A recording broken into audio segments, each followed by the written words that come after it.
morning to you, and thanks a lot for spending your morning to join our program again and share your amazing stories and on the topic of wisdom to our audience. And on behalf of the listeners around the world, we want to say thank you to you, Whitney. Well, I am so delightful to be with you. And before we even start, I need to give you a big shout out and thank you. So this is the beauty of the world that we live in. A few months ago, I had my son was in Vietnam, in your country, and he got into an accident and needed some help. And even though you and I had met only once, I was able to reach out to you. And you and another colleague were able to help my son get a visa so that he could extend, so he could get the surgery that he needed. And so I wanted to just start off the conversation by expressing my deep gratitude and appreciation to you for your kindness that you extended. Well, Whitney, you make me feel like I don't know what to say next. So I talk to my wife and my children. I say, okay, it's a great honor that Whitney remembered about me and the program and reach out when she needed help. And absolutely, we would do our best to do that. I talked to David and my friend that if needed me to fly to Hanoi on that particular Sunday and Monday, absolutely, I would fly there. But they say they'll be able to handle it themselves without the need. So. Absolutely. So anytime your friend or anyone come here and you want us to meet for a cup of coffee on your behalf, absolutely, we love to do that, Winnie. Yeah. Right? Yeah. So I want your listeners to know before we start how generous you are. So now we can do the conversation. Wow. All righty. David came here already, and the last week or so, you were in Australia. You met a lot of my friends went there for the seminar, and they met you, right? So I said, the world is getting smaller, and you're a lot better, right? Mm-hmm. So. I really look forward to one day we're going to be able to see each other in person. And absolutely, I look forward to that, Whitney. Yeah, that would be amazing. And I love that I had no idea. I wish I had known because I could have given them a hug to give you a hug. But yeah, that was pretty amazing to be in Australia and be able to speak to human resource leaders from, throughout Asia Pacific. So it was pretty amazing. So what I would do the reverse way. I'll give them a hug, right, and give you a hug back. Okay. Yeah. And since you haven't been to our country yet, right? But in our culture, it's very honored if we can have you to share with our audience a little bit about who you are and the work you do. Would you please do that honor for us? Yeah, absolutely. So my name is Whitney Johnson. I actually am originally from San Jose, so California in the United States. I grew up there. Very middle-class family. I studied music while I was growing up and actually majored in music in college. But then when I was and I did that in college, I got married while I was in college. I actually served a mission for my church in Uruguay, which is in South America. So I speak Spanish. At one point, I spoke Spanish very, very well. And then graduated from college in music, got married during college, moved to New York, to Manhattan, and had this wonderful privilege of beginning a career of not doing music, but doing the obvious choice, which was working on Wall Street. And was able to be an investment banker. I was an equity analyst. We had 2 children while we were living in New York. So we talked briefly about my son, David, he just turned 29 years old. We also have a daughter who's about to turn 25 and just graduated from college. We had our 2 children there. Really had this wonderful career on Wall Street, and then disrupted myself, left Wall Street, connected with a professor at Harvard Business School named Clayton Christensen, who wrote a book called The Innovator's Dilemma, and had the privilege of working with him for the better part of a decade. First of all, in a volunteer capacity within our church, but then working with him and his son in developing a fund to invest in disruption. No big surprise. But then I had this really big aha, and I would say really a calling inside of me that I didn't want to focus on the disruption of products and services and companies and countries, but I wanted to focus on the disruption of people. That companies don't disrupt, people do. And so I have now dedicated the last well over a decade of my life of writing books and speaking and coaching and advising. Our company is Disruption Advisors to help people in their businesses get the outcomes that they want. But interestingly and fascinatingly, I don't think that's a word, I find that while we do a lot of disruption, what I'm tending to do is helping stabilize people so that the disruption is possible. And very much feel like this has become my life's work. And I now live in Virginia in the United States, which is the eastern United States. And we like to grow berries and make jam. And my pastime or hobby is watching Korean dramas. Oh. Why Korean drama?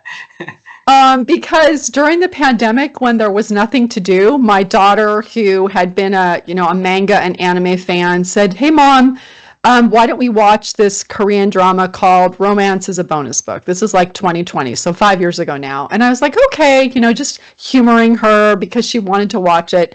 And then we watched one, and then we watched another. And then before you knew it, we've now watched, I don't know, 125, 150. It's kind of our family hobby, the thing that we do at night to relax. The stories are good, great character development. I like sort of the long form narration, and it's just fun to do. It's a great escape.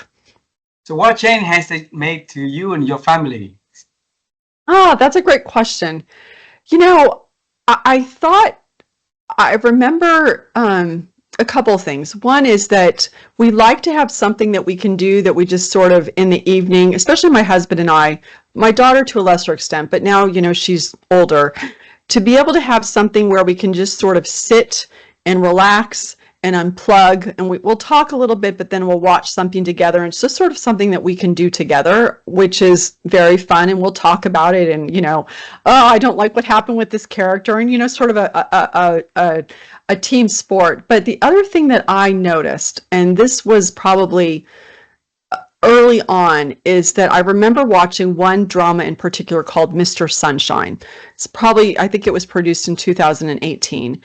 And I remember feeling so deeply, like it made me cry. And I felt these emotions so deeply. And I remember being almost surprised that I could watch some media or a film, give myself over to completely, because I wasn't worried about gratuitous sex or gratuitous violence or gratuitous language, and just be completely immersed in the story and have this emotional experience. And I remember thinking, it's really good to have media that allows you to feel things just like you can with books in a very deep way. So I think that's, the family time, the pastime and the fun and the delight of it, the opportunity to talk about it and share a hobby together, but also the opportunity to feel something more deeply. It was very rewarding and gratifying. Beautiful, beautiful. You know what? This year, about 2 months ago, I decided to form a platform called helloNEWNESS, because I look at the life of amazing people like you. It's always like something new along, on the horizon that help you to reflect, to think bigger, and to expand your ability to make impacts on the life of other people, right? And so that's why I say, okay, Whitney, you must come to our program and share your perspective about wisdom, about how we can help people to look at things differently and get wiser, and make better decisions in their lives, right? So now you've been traveling the world, meeting with a lot of amazing people, working in exciting projects to help people to disrupt themselves so that they can disrupt the work that they do and make impacts, right? I want to carry you all the way into when you were really, really young, living in San Jose, right? And I want to figure out what was your first dream about the work that Whitney Johnson would love to share and to contribute to the world. Well, first of all, I love the name of that platform, helloNEWNESS. That's fantastic. I think, and I will comment in just a second, and I'll tie it back to your question. One of the things that I have observed, speaking of your idea of wisdom, is that there's a lot of newness for us when we're young. We're in a position where newness is foisted upon us continually, and we have to figure out how to adapt to that. But one of the things I have observed is that as we get older, we can actually insulate ourselves from newness. We can, create routines. We can go to the same places, be with the same people, do the same things every day that don't require us to do ever anything new. And I think that that's what causes us to actually get old. I mean, obviously we're going to physically age, but I mean like our spirit, our sense of self. So I really like that idea of hello newness. And I think that the older we get, the more we have to be disciplined about saying hello to newness, because it's very easy to say goodbye to newness, whereas when we're children, we do. So to answer your question, I think that I have a couple of really early memories, and actually I even feel emotional when I think about it. The first one is just that moment when I realized I could read. Do you remember that moment? The thrill, Yes. the thrill of like, I just saw these words and they make sense to me. I mean, I remember two memories in particular of reading this reader called On Cherry Street. I actually found a copy on Amazon a few years ago and bought it. And then I remember being in the car with my mom driving, I think, to preschool and just seeing these words and knowing what they said and just how exciting and thrilling it was to realize that I could read. I could see this and I could make sense of the world. And I was probably, I don't know, 4 years old. So that was one piece. But then the other thing that I remember very clearly is that I remember going to see the film The Sound of Music. It came out in the 60s, and we had gone to this big theater, and it was just so magical. The music and everything, just like this spectacle for a 3-year-old. And I remember coming home, and we had an old upright piano, so that big piano, and sitting down at the piano. And do you remember this? Do re mi, and I remember playing it on the piano. Do re mi. And that song that I'd heard on the film, that I was able to take my fingers and I was able to play it on the piano, that was absolutely magical to me. And that was newness. Wow. Wow. Out of so many things that happened, how could you still remember those sweet memories now? I don't know. I think that there are certain things that just imprint on us, but I also think, and I think this is actually important as we think about saying hello, newness, and this idea of neural pathways. I think it's very easy to remember. So we have memories, right? And it's very easy to sometimes remember negative memories and sort of build those neural pathways because they're connected with like deep emotions of anger or sadness or fear. But I also think there's an opportunity for us to remember positive memories of like those from the Pixar film, those core memories of joy. And I think that one of the reasons I remember that is because, I went on to take piano lessons and then I studied piano. And like I said earlier, I majored in music. And part of the reason I think I remember that is because it was not only tied to playing on the piano, but it was also tied to a film that's been, out there for decades now, but also because I have recounted that memory. And I think there is some element of a willingness to not only recount memories that are negative, which are very easy for us to do, but also to be willing to recount positive memories that happened to us, things that we remember that did bring us joy, that brought us happiness, that were thrilling for us, of those moments of learning and growth. And actually, as I'm saying this to you, I'm actually teaching myself as we're talking of like, what are some other happy memories that I have that I need to recount more often so that I can, when you ask me that question, I have something to share. Wow. Since you asked that question, pick one to share more. Yeah, exactly. Yeah, right. Are you asking me? Are you asking me to share? Yeah, I'm asking you because you asked yourself that question. What else? Okay. Right? So, yeah. Okay. Another memory that comes to mind. I'm just going to go with my intuition. I remember playing dodgeball. Do you know what dodgeball is? The one that you throw? Oh, Yeah, so you're yeah. like you're on the playground in school and you take the ball and you throw at each other and then you try to dodge it. But if you catch the ball, then you get to like keep going. Uh, And I'm remembering that I started playing dodgeball, probably when I was 7 or 8 years old.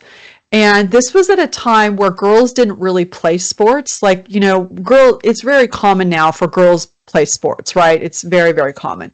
But when I was a little girl, girls didn't really play sports. Like it wasn't a thing. Like I remember wanting to play softball. My mom was like, "No, you can't play softball." And I think she didn't want me to play softball because girls don't play sports. But I remember being on the playground and playing dodgeball and actually being quite good at it. I was good at dodging and I was aggressive enough to catch it and I was oh, willing to throw it. And I remember that feeling of power that I felt, of that empowerment of like, I can use my physical body to do these movement things. And it felt really, really good. mm, wow. So you try to attach the feelings onto everything that you do, so it helps you to remember everything a lot better. Oh yes, that's a great point. Yeah, so Mm. I guess two things. One is attach the feelings that you felt, but also can you attach the like what you could taste or touch or smell. So I have another core memory which I'll share with you and then we can you'll probably be like, "Okay, enough memories from Whitney." But I also have a memory of being 8 years old and we were at my aunt's house in Southern California, so a town called Fullerton. We were visiting. And I'd really wanted to get my ears pierced, like desperately wanted pierced ears. And I'd been begging and begging and begging my mother to let me get my ears pierced. So finally, we're at my aunt's house. She capitulates. I get my ears pierced. We go to the department store called Bullock's. I don't even know if they're around anymore. I get my ears pierced. But then I remember after I got them pierced, I had these small little posts in my ears. Twice a day, my mother had to swab my ears with rubbing alcohol to make sure that they didn't get infected. Uh, Well, guess what? I love the smell of rubbing alcohol now. And do you know why I love the smell of rubbing alcohol? Because it reminds me of that memory of my mother mm, nurturing me, allowing me to be grown up and getting my ears pierced, but the nurturing that took place when she was rubbing my ears with that wow, alcohol. wow. You said two. What is the other one? Oh, that was it. That was Ah, it. that was it. Yeah, yeah, Okay. yeah, yeah. That was it. Wow, wow. Thanks a lot for sharing that, Whitney. Yeah, Since you mentioned about other people, and here is your mother, right? I yeah, also wanted to hear about your first piece of wisdom that you from the people around you, the people outside of yeah. outside of share, and you still remember until today at your early age. The first piece of wisdom. You're going to need to give me a moment to think through that.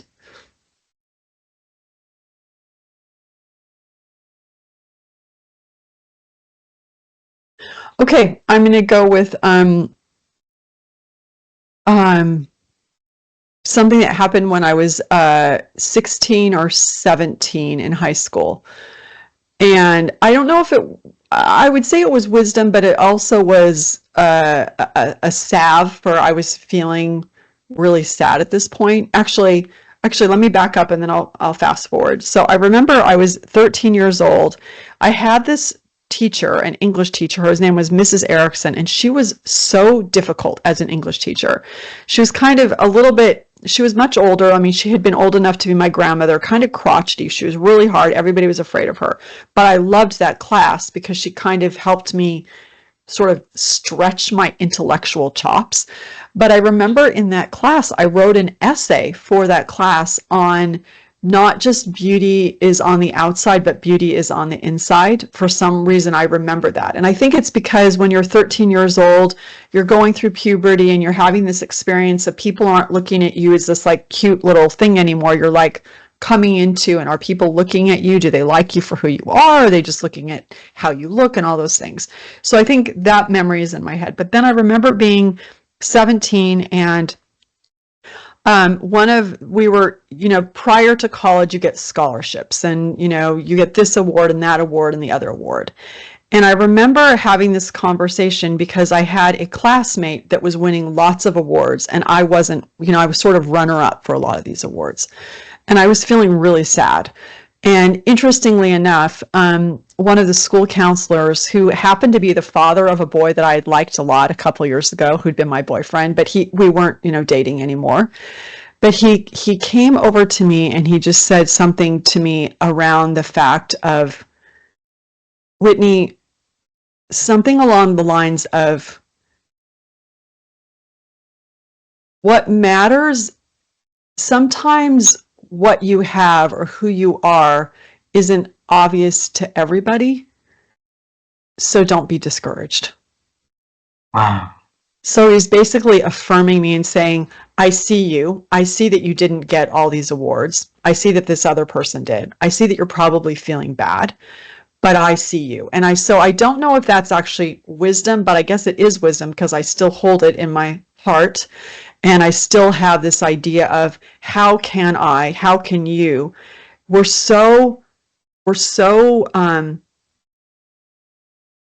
overwhelmed by what we see, like what we sense.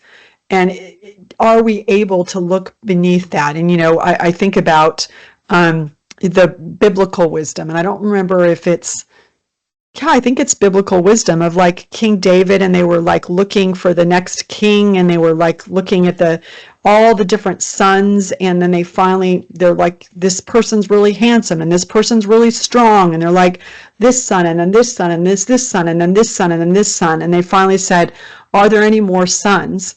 And they finally got to that shepherd boy who was David, and he wasn't, as impressive. And they said, well, God doesn't look on the appearance. He looks on the heart. He looks on the internal side.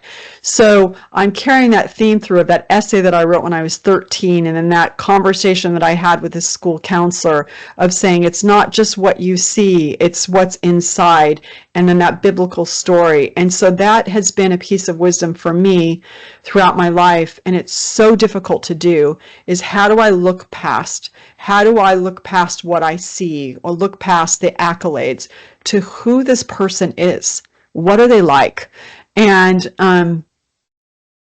is this a person? I remember, and the way if who they are is someone who's deeply good, is that the more that you know them, regardless of what their physical appearance is, the more attractive they become. Yeah. Wow. That is wisdom right there. And we're going to get there. Before we get there, I'm still curious a little bit about the Whitney Johnson at young age, okay? When she was little.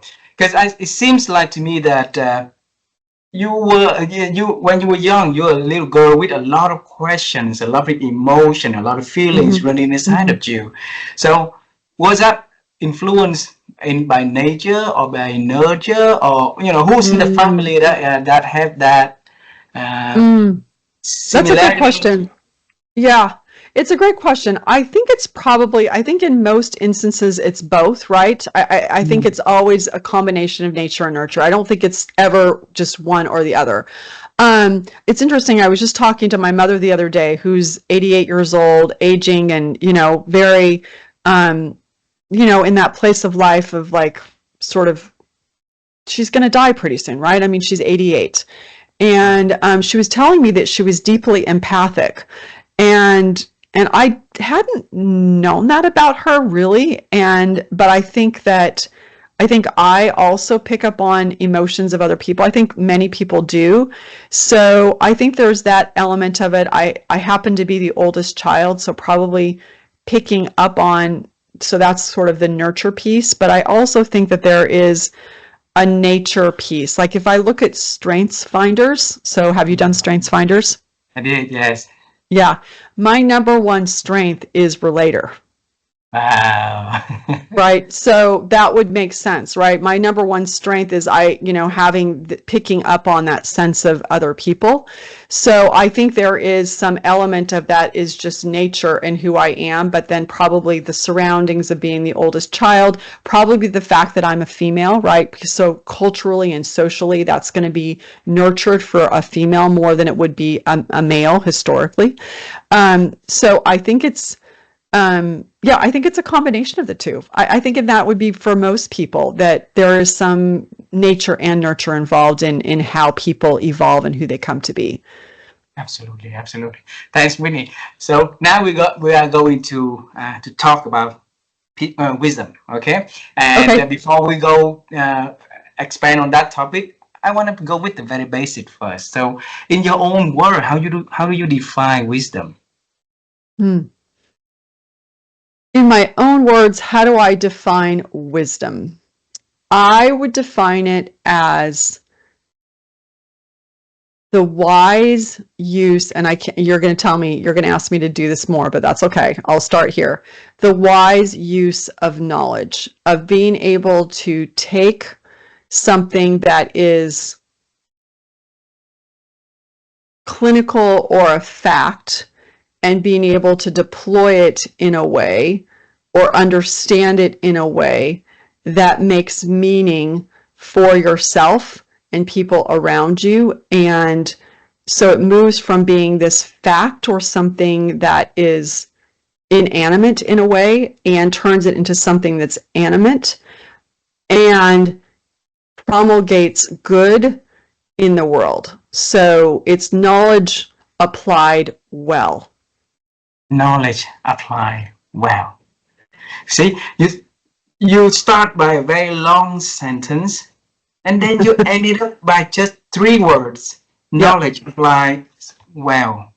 Mm-hmm. All right. Teach us. How did you can formulate, from a very vast ideas into something that so easy for us to remember and move forward to remember about how Whitney Johnson is defining wisdom.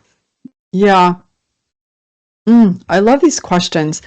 You're really good at asking questions, huh? So, and I think that's an interesting thing because the ability to ask people questions so that they start to understand or experience something that they didn't even know that they knew. So I think that, how do you help people, extract that? I would say for me, I would be remiss if I did not say that I'm a person of deep faith. I believe in God. I believe in a supreme being. I have, from the time that I was very young, gone to church like every week of my life. Like I said earlier, I served a mission. I read sacred texts every single day. And so I'm continually thinking about, like one of our sacred texts talks about how people can be learned and then think that they are wise. And so my entire life, my entire lens of approaching the world is, and I remember also when I was in high school getting, this counsel of like, you can go to school and you can go to college and you can learn all these things academically, but they won't matter if you don't use them in a way that's going to do good in the world. It just simply won't matter. And so Mhm. for me, whenever I think about the idea of wisdom, I think about how do I take what I'm learning and use it in a way that good can happen in the world. And I'm also thinking about this more and more as, as I get older. I mean, I'm not 20 years old anymore, is that the gift that I'm going to be able to give to the world is a life well lived. And what have I learned from my experience, and how can I impart that in a way that will uplift and help people who are, you know, so on this path of life, or on the S curve of life, if you will, who are, maybe earlier on the S curve. How can I use what I know from the top of the mountain, or maybe not the top of the mountain, but further up the mountain, to help bring them along? And so to be able to make meaning of their experience in a way that's useful and uplifting and enlivening. And so I guess the short answer, Ha, is that my entire lens, because of my faith, has been about, with all thy, with all your learning, um, make sure that you use that learning to make good things happen.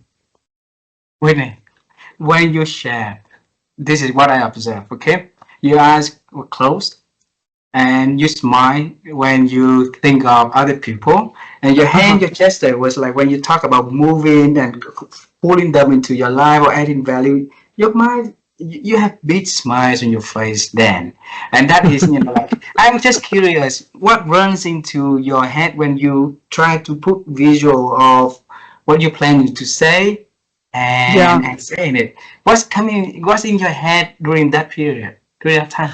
Yeah, it's interesting that you said that I close my eyes. I think I do that a lot, and I think it's because if I'm looking at you, I get distracted. I can't I can't process what I'm trying to articulate. And because the questions that you're asking me is I don't know what I'm going to say, I'm trying to think through, okay, he's asking me this question, I want to process it. If I close my eyes, then I've got fewer sensory distractions, so I can go inside and then really think about, what do I feel right now? What do I think? And it becomes this moment of creation. Oh, wow. So that exactly what the gentleman talked to you, right? Look the inside, look in the inside. Mm-hmm. And since 17 years old, you heard that one, and you still applying it until today, every day? Well, that's actually a wonderful question. And the answer is sometimes I do, but frequently Oh, I don't. Frequently I mm, don't. And I think that one of the things that I have been spending a lot of, I find that not infrequently I'll get just in my head. And something that I've been spending a lot of time on over the last couple of years is studying Reiki. Do you know what Reiki is? no. What is that? So Reiki, Reiki, it's energy work, and it's very focused on your body. And so Mm, one of the things that I have been very focused on over the past couple of years, and part of it came because I wanted to be more comfortable when I was on stage and speaking, is how do I make sure I'm breathing? How do I make sure I'm in my body? How do I make sure I'm not just in my head, but I'm like physically feeling things in my feet, in my hands, in my torso, in my core? And so I think that um, that I am at my best and I'm able to connect more deeply with you or anybody else when I'm fully in my body. And mm, but in moments of anxiety, I just go here. So then mm. here in my head. But when I'm actually in moments of calm, I'm fully in my body. And then that's why I close my eyes. I'm able to create because I'm going inward as opposed to just doing this thing that gets very staticky. Wow. Whitney, you've been traveling the world. You do a lot of amazing work. You work with leaders to help them get better, right? To Yeah. develop themselves so they can go to the next level. And Yeah. earlier you mentioned that you been on the quest to help yourself to explore options that can help you perform better when you Hmm. give keynotes, and that's how you figured out Reiki, right? So am I saying Yeah. Reiki correctly? Yeah. Yeah. So Yeah. yeah, where did that mentality come from?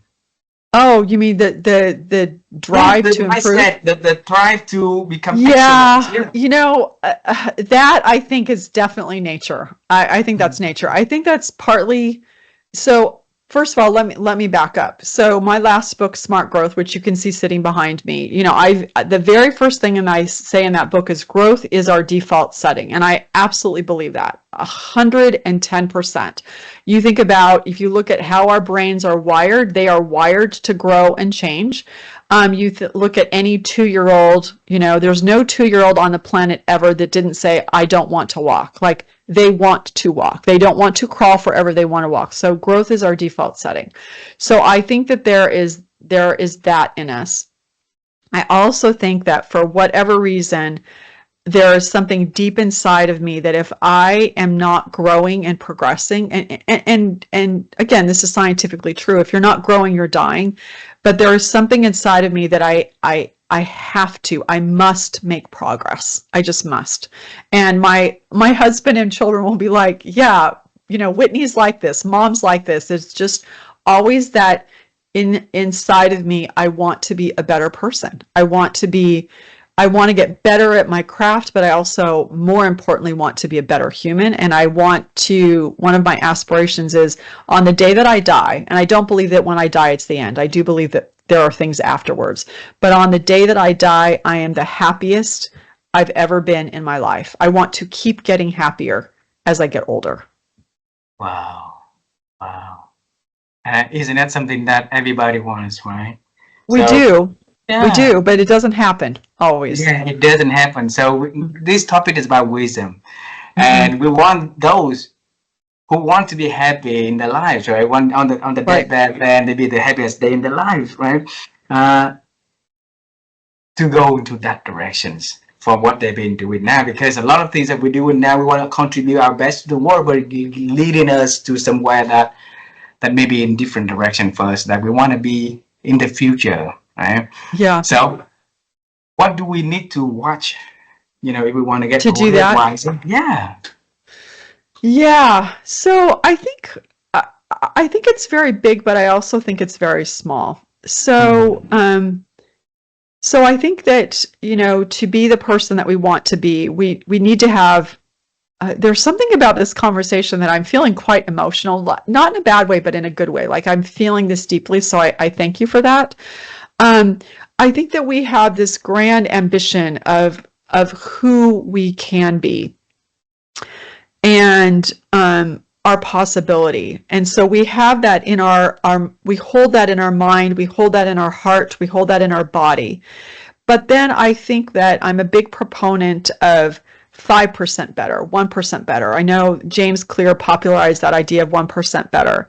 And what does 1% better look like today? So for example, I'll give you an example. I've got a Whoop that tracks my sleep and my recovery and continually monitoring, my body. I sometimes call myself a Borg because I've got so many electronics monitoring myself. But for example, this morning I did two things. One is that I've been really focusing on my sleep consistency. So how do I go to bed at the same time every night and get up at the same time every night?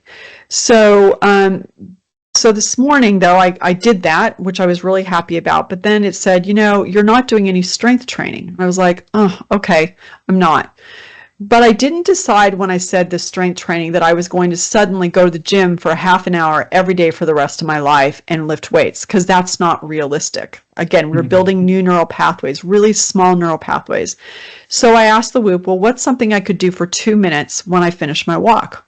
And it said, well, you could do planks for 40 seconds, and then you could do, bicycle things for 40 seconds, and then the rest you could do planks. I was like, okay, I'll do that for 2 minutes. Now, I didn't commit to do it for the rest of my life. I just said, I'll do that for 2 minutes today when I finish exercising. Wow. Great. So, so what do I mean? I think that we can start to be wiser. I think we can start to be a different person. Another thing I said is I want to organize my closet. Well, I'm not going to spend 2 hours. I just picked one shelf that I was going to reorganize. So I think the way we do is we hold this big ambition. I also write letters from my future self to my current self, thanking me for all the things that I did this year. And it's very Ah, helpful. Like, thank you, Whitney, for exercising. Thank you for writing this book. Thank you for doing this. So I'm starting to declare what I'm going to do. So I'm holding the big ambition. But then in these little micro moments, what does 1% better look like? And then it starts to aggregate in a really meaningful, powerful way. And so I would say for anybody who wants to be wiser, well, what's the wise thing to do right now? Go wow. outside of yourself, look at yourself and say, use this wonderful, amazing brain that we have to look at ourselves and say, well, what would be the wise thing to do in the next 5 minutes or the next 10 minutes? And so you're looking at it from a big picture, but then you're getting really micro. And then every day, how are you improving? And just saying, well, am I a different person this year than I was last year? And the answer is yes. Great. Then just keep going. Wow. Wow. So it starts from inside of us. So what is that? Always. Yes. Always. The thing is, the inside of us is been on the world full of noise outside, right? It's full of noise, it's full of distraction out there. And you hear, people define success, people define performance, people define, what good's supposed to be. And it's really hard for us to keep believing to the inner Yeah. self of us, of what we've been doing. That 1% or 2% better every day will lead us to somewhere better in the future, right? And the future doesn't come immediately. So it's very No. confusing for us to, to whether or not we go on the right direction. So what message should we talk to Yeah. us? Yeah. Yeah, hi, it's interesting. A theme that's emerging as you and I are having this conversation. We started on that idea of like the beauty inside versus the beauty outside, right? So we had that conversation, and we're talking about disrupting yourself. It starts internally. I have noticed over the past, throughout my life, I don't spend a lot of time watching world news because I find it distracting and actually sort of doom scrolling, and then I can't focus. But I also think that while on the one hand, it's very helpful to read books and biographies and podcasts of like how you can be different and what you can do differently, but I have gotten increasingly focused on not paying too much attention to what's out there because it's a Mm. distraction. And then I'm not paying attention to what is my inner sense telling me I need to be doing. There's a wonderful saying that I love to say, and I don't actually know where it came from, but it's not mine, is that amateurs compete and professionals create. And so, how do I continually think about what am I creating? What can only I create? And I think this is going to become even more urgent and meaningful and impactful because of AI, because AI can just create so many things. I'm Yeah. thinking about that a lot as I'm writing my next book of like, okay, well, AI could spit out a whole bunch of stuff for me. So how do I make sure that whatever I'm saying is somehow coming from the deepest place of Whitney? Because that's the only shot I ever have of saying something that's truly useful and meaningful is if we can come from our deepest self. So, so the answer to your question is yes, we need external inputs to learn and grow, but we probably need to shift our ratio to spending more time with ourselves and figuring out what do I think, what do I feel, and how do I express that, and value it when you're doing it. Wow. Beautiful. And it makes me feel sad that we only have 6 minutes left in this conversation. So I want to move forward into the next Okay. question. Okay. Yeah. If I bring you now to see Mrs. Erickson, so your teacher when you were young age, right? So you mentioned about her as the first piece of wisdom that you received in life, and you are going to tell her about the journey that Whitney Johnson has Oh, been wow. having up until today. So what is that one thing that you are going to share to Mrs. Erickson? Yeah. I love that prompt. I think I would say to her, thank you. It's been interesting to me. So often, educators play a huge role in a person's development, but I would tell her thank you for not caring if we as her students liked her. She was more concerned about teaching us and educating us and caring about us deeply enough that she wanted us to learn something. And it's Mhm. so easy to want to be liked and to do things that will allow people to like us, whether it's a teacher, whether it's a boss, whether it's a manager, whether it's a parent, whether it's a friend. And I would tell her, and I'm actually going to telling myself this because I need to have a conversation along those lines shortly, is thank you for caring enough to not to be willing to have her students, our students, your students, not like her. Hmm. That's caring deeply. And so I would tell her thank you for that. Wow, wow. See, the thing that she did has influenced you into the work that you've been doing now. So you give every single, keynote your best, ability Mm-hmm. to deliver. Every class that you deliver is you give the best that you could Yeah. do. So it's make the people, whether or not they like it, or later on, that seed of Yeah. inspiration will spread continually. Okay. Yeah. Yeah. Um, you mentioned one word repeatedly in this conversation is the word I think. And Whitney, my wife and I, we've been on the quest to help people to improve their ability to think simply by asking experts like you on how you've been growing your ability to think. So the question for you is, how have you been growing your ability to think over the years? Mm. So I use that expression a lot. That's interesting. I didn't know that.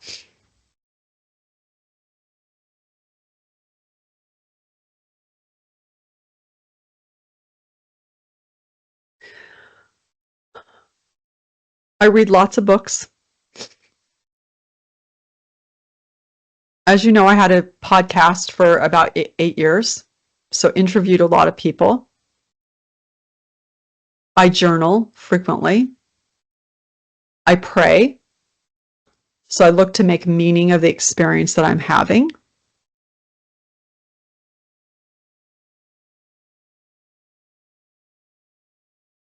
So I'm continually looking at all of the inputs that I'm getting and processing them. And I'm also doing things like therapy, so that help me understand, are there things that I'm thinking or believing that aren't necessarily true, and how do I reprogram my brain, which I think is an important, I just said I think, is an important piece of this. So it's just a process, and it's interesting to say this idea of I think is really another way of saying I'm learning and I'm growing and I'm figuring things out. Beautiful. Last question. All right. Mm-hmm. So if you and I gonna travel to see you at 4 years old when you start your Do Re Mi song and you talk to that little Whitney about her journey in the future and something that you want to talk to your young self about the future that you are going to have. What is it that you are going to tell yourself, that young Whitney?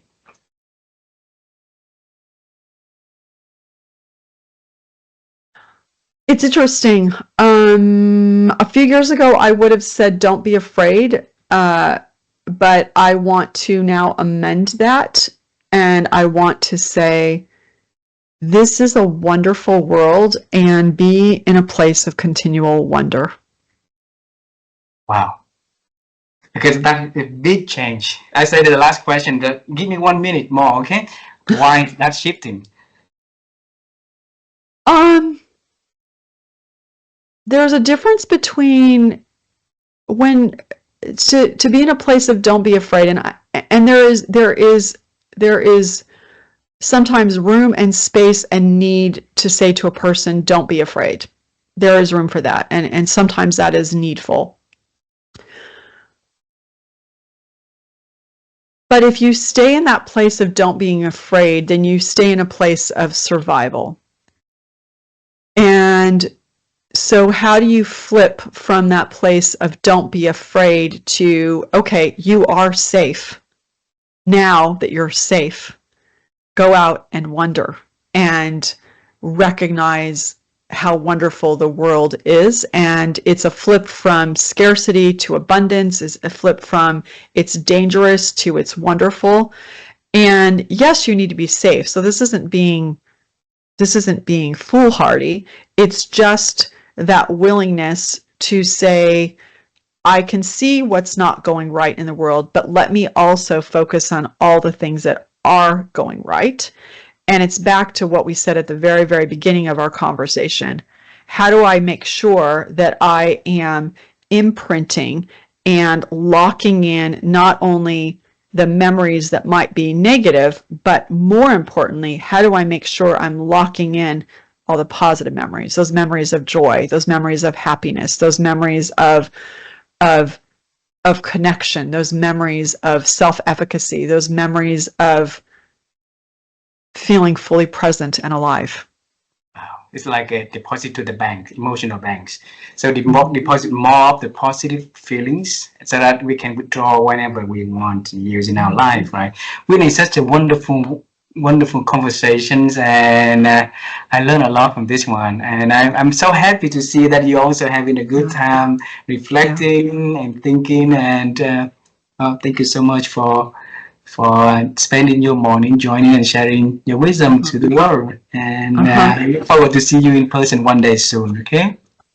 Thank you so much. And I think I need to give you a new nickname. Your nickname is going to be Aha. So thank you so much for this wonderful moment. Thank you very much. Have a wonderful day. I'll follow up you on email for other things later on. Okay. Okay. Bye-bye. Thank you. Bye-bye.